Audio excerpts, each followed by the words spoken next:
Hey everybody, I'm David with Bolivar Live, and we've got a special show today. I'm here with Brad Burness, Coordinator, Big Chief of Galveston County Office of Emergency Management.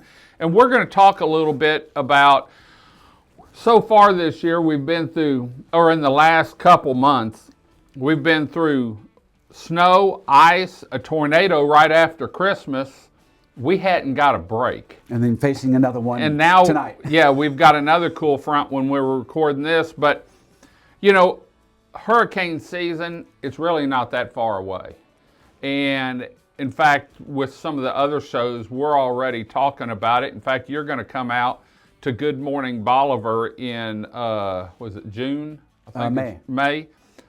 In May, and talk about some stuff. But we've got a sign up going on Wednesday that it can really help people, especially older people that may not have transportation, may have limitations on being able to get up and down the stairs good if the power's out and their elevator's not working.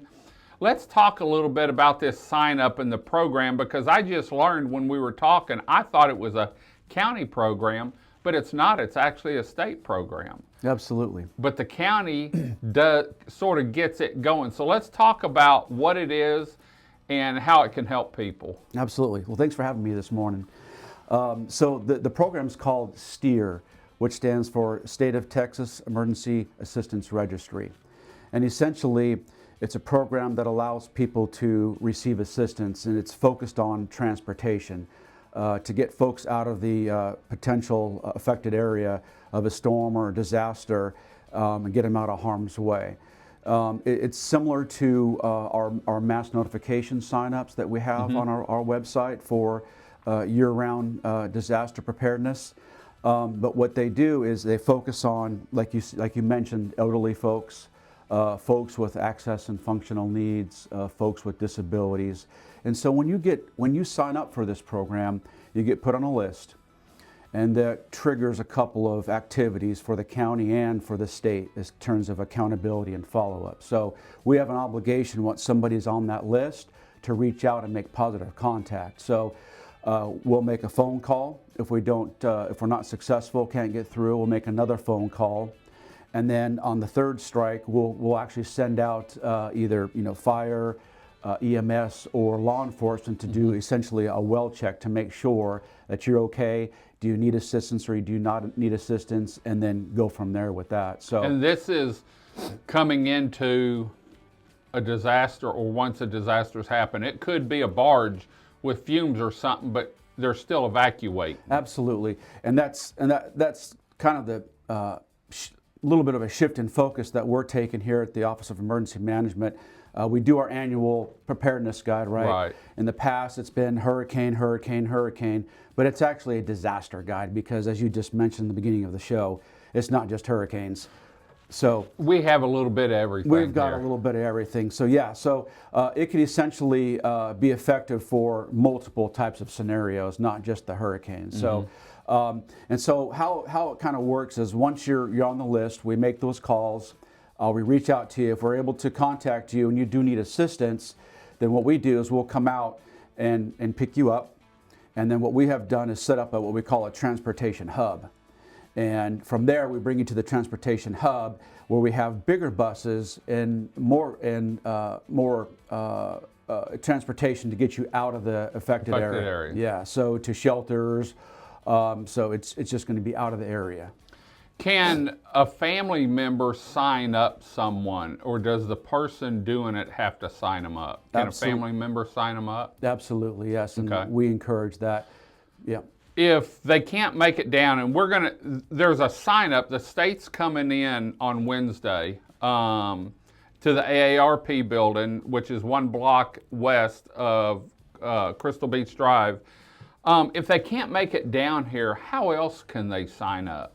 So we actually have the same sign up on our website. So gcoem.org, that's www.gcoem.org. That's also where we house our general mass notification signups for emergency alerts as well, that we push out for weather alerts and that sort of thing. Right. So and it's also, if you also just text it 211. That's how you can also access the program. Oh, can you? Okay. Yep.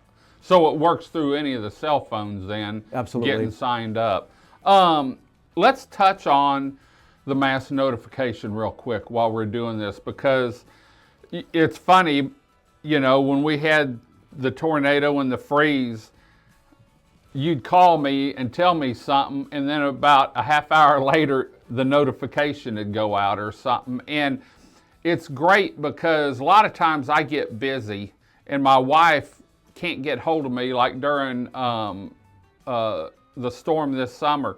She couldn't get hold of me, but she knew what was going on, you know, sort of through the notifications that went out. And then, you know, once I got hold of her, I got a butt chewing, and because I didn't call her and stuff. But let's talk real quick about the sign up for STEAR.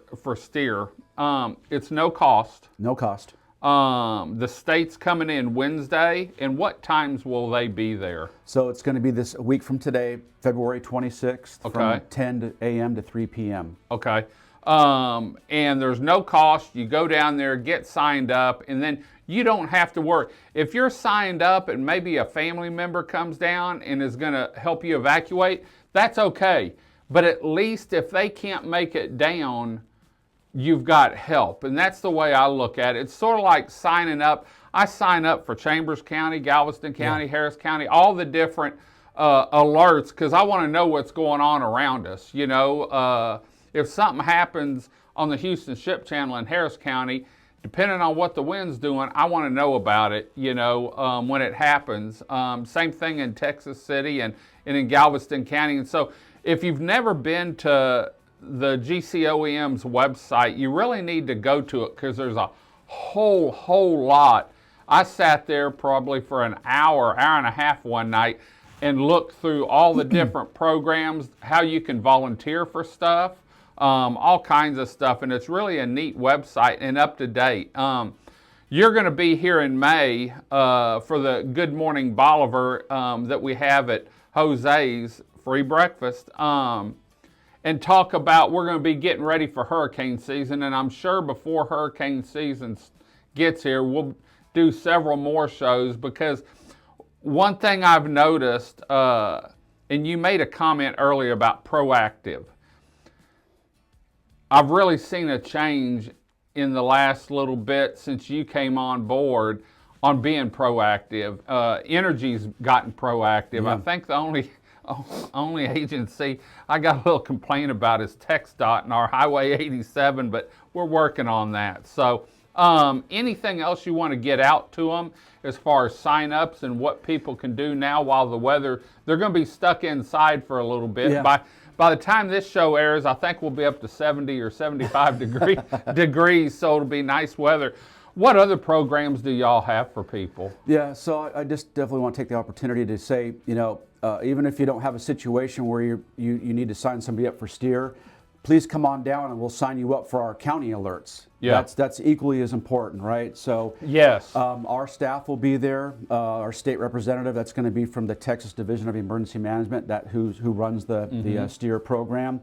So please come out, and we'd love to get everybody here signed up on our county mass notification as well. So, and there's other apps out there. FEMA has an app, AccuWeather, different weather, the weather, you know, there's a ton of different apps to keep you informed, and that's our big thing is what we push out every year is make a plan, build a kit, stay informed. And this little segment here is about the last piece, which is staying informed. And so y'all have an advantage though where your office is over there. Right. And a lot of people may not know it, but you actually have the National Weather Service in your office, and I think there's a slide window between the two. So you talking about getting information out quick. Yeah, we're the only office actually in the United States, the entire country, that is co-located with the Weather Service. So yeah, it's we have a big advantage. That also puts obviously a little more pressure on us, because we need to, there's no room for error here. There really isn't. And so like you said, I appreciate the word on that, but that is one of our goals, is to be more forward-leaning, and that's what it's all about, is keeping folks informed. And if they're not informed, then it's hard for them to prepare and make decisions. So well, and I think we've seen that, and I'm going to bring up Harvey and some other stuff, we got stuff from GCOEM, but I think they're more proactive now. And so I want to thank you, Mark, County Judge Mark Henry, his group, everyone, the Weather Service, but even Energy has gotten more. And when you say communication, man, if you get information out, no one can complain. Yeah. And that's the biggest thing we've seen. And with social media, there's no better way to get information out. When I get it directly out to everyone. You send out emails. So really, there's no reason why someone shouldn't know that 87 is going to flood. Right. Everybody's busy with their lives and everything, right. And not everybody is, this is the world that I work in, right? So that's our job, is to keep everybody informed, and everybody's busy and has their lives, and the weather isn't always, on their first thing on their mind. You know what I mean? Getting kids ready for school and all that kind of stuff. So it's definitely a priority and for us. So. Well, I know that I can see a big difference here over the last 6-8 months, and even one instance is the tornado we had.